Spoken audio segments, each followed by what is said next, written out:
I have another stupid video for you today.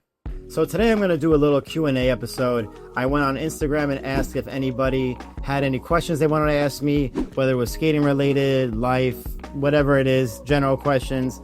I would answer them on this YouTube channel. I got a lot of responses. I'm going to go through some of the questions now, so let's see how this goes. All right, jumping into the first question we have off the bat. How often do you eat pizza? I used to eat pizza almost every day for a while. It was a very delicious time of my life, but I cut back now. I think I only probably have pizza maybe once or twice a week, 2 to 3 times. Your favorite OG skate video from the mid-90s? I'm gonna go with 2 here. I'm gonna go with VG5 because that was my first skate video. It was the first skate video I saw, so that had a big impact on me, obviously.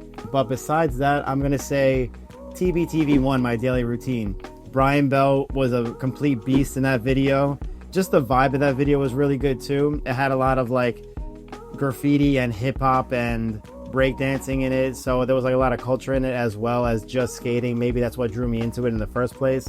And it had the secret sections at the end too, which was really cool when I discovered that like a year later. So yeah, I'm gonna go with VG5 and my daily routine. Least attractive, in your honest opinion, grind. That's a good one. Least attractive grind. Damn, that's a good question. I can't think of a specific grind that's not attractive to me, but I will say toe rolls and heel rolls just generally don't look good. I mean, if you think about it, can you think of a memorable toe roll or heel roll that was ever done that was like, damn, that looks sick? I don't think that exists. Even if I think about Alex Broskow, who's like the best or one of the best at heel rolls and toe rolls, he does some ridiculous shit, but it doesn't necessarily look good. There's like often a lot of like head bobbing and like your arms are kind of like trying to keep your balance, so it's an awkward trick, but a lot of people do a lot of really cool things with them. But I wouldn't necessarily say it's a good looking trick. All right, what else do we have here? How often do you exercise legs during the week? Maybe I'll make a separate video on this altogether later on, but I always said that if you don't do anything throughout the week and then you go to skate on the weekend, obviously you're going to get hurt. You have to stay active, especially since a lot of us are in our 30s or 40s or maybe even older. It's very important to stay active. So that's what I try to do myself. I don't go to the gym or anything because I know if I had a gym membership, I wouldn't physically go every day. So I have a lot of home workouts. I have a bike that I ride almost every day, at least just to break some sweat or loosen the legs. I have a little at-home rowing machine that I do. I do a lot of core workouts also because I feel like that's important for skating. I pretty much do all my workouts to benefit myself skating. Of course, it's good to be healthy and everything, but for the most part, I do things that I think will benefit my skating, and so far it has. But the most important thing is to definitely stay active as much as you can, whether it's a treadmill, a bike, whatever it is. You don't want to just do nothing all week, then wait for Saturday to come, go skate, and then get hurt. Could you make a how to do a perfect TTS tutorial? I actually did that already. It's on the Jump Street page. I'll link that up here. How to slide for ages on a ledge. I guess this is just a matter of balance. Let me get something. I'll use this box as an example. So when you're grinding a ledge, obviously it has an angle to it, but you don't want to stay on the angle. You want to be on the top of the ledge, kind of like a cess slide. So if you're doing, let's say, a Royale, you don't want to be on the edge here. You want to kind of be grinding on this part of your boot right here. So you want that to be on the flat of the ledge. Same thing if you're doing a backside trick. You don't want to be doing like a back Royale leaning out like this. You want to be on top and have the back part of your sole plate on the top of the ledge. Don't be doing your tricks like this. Do them like that and you'll slide forever. That's part of the reason why I love a broken in skate, is because when you get a brand new skate, pretty much all skates are like this. Everything is so fresh, the angles are so sharp, it's kind of hard to dial it in off the bat. So I like them broken in that way. This little wing in the back kind of wears down and the front piece kind of rounds out a little bit, which will help you balance and slide your tricks a lot better on ledges. All right, next question. The importance of an industry standard in filming using the Panasonic HPX 170. I might go on a little bit of a tangent right here. This is one of the things that's on my list of rants to go on this channel. But long story short, skate videos generally had a standard back in the day. It was in like the early 2000s, the VX, GL, GL1, GL2 era. Then it was like the Panasonic DVX, and then it became like the HVX and the HPX, which is what this person mentioned here. Since then, it's kind of been like a shit show of like a quote industry standard camera.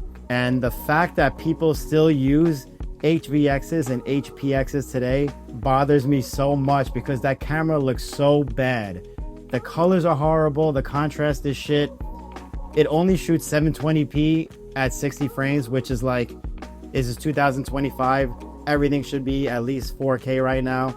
So the fact that people still use these cameras that came out 20 years ago now, like you wouldn't use an iPhone that came out 20 years ago today. Why would you use a camera to film skating? The Kelsos have a good setup. I think they shoot on the Canon XF605. Their footage looks great. It shoots 4K 60, 10-bit. That should be a standard these days in 2025. I haven't looked into it too much because I don't really film skating like I used to back in the day.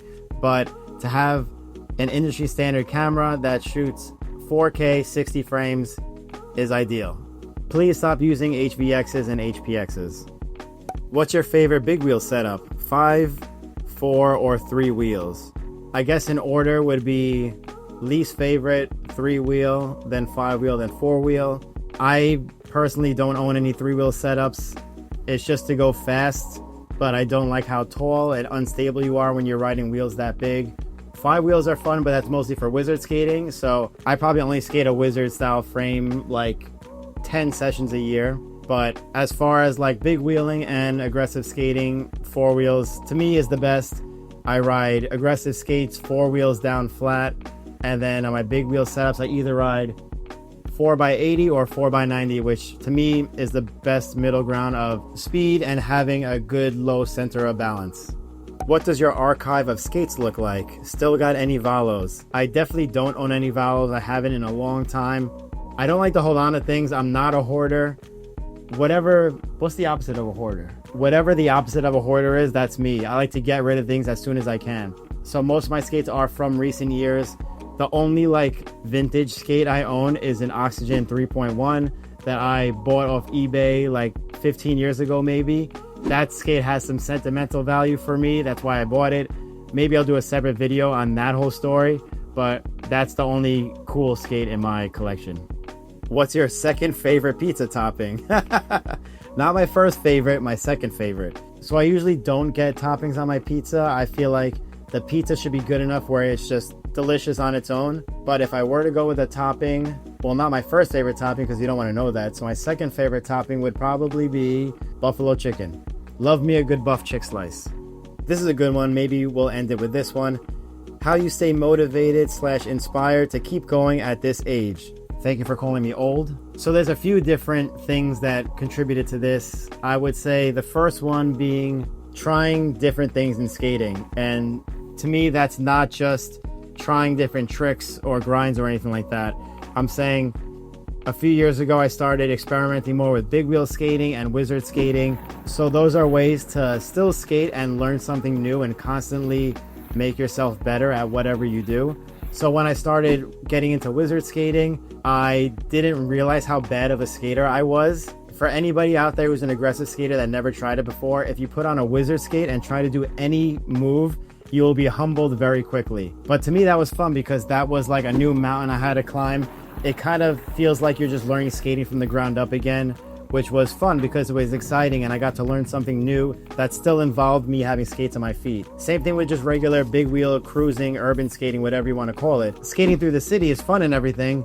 On aggressive skates, you don't really get to do that. So with massive, I won't say massive, 90mm wheels, you get to cruise really fast. And again, also, I was very humbled. I wasn't sure of like how to stop going so fast with such big wheels. It's way different than an aggressive setup. So over the last few years, I'm able to take all these little things I'm learning from other disciplines of skating and put it into my aggressive skating, which has been really fun because now instead of just doing grind, jump, spin, grind, I could incorporate some other flat ground movement into it, or do something or look at a spot in a different way that I've skated 1,000 times before. I was never able to do that before, so it's really fun being able to incorporate the wizard skating, the big wheel skating into my aggressive skating. And I said this before and I'll say it again, because of this, I feel like I'm skating better now at 37 than I ever was when I started skating at 8 years old, which is crazy to think about. Aside from that, I'm thinking also learning more switch tricks has helped me a lot.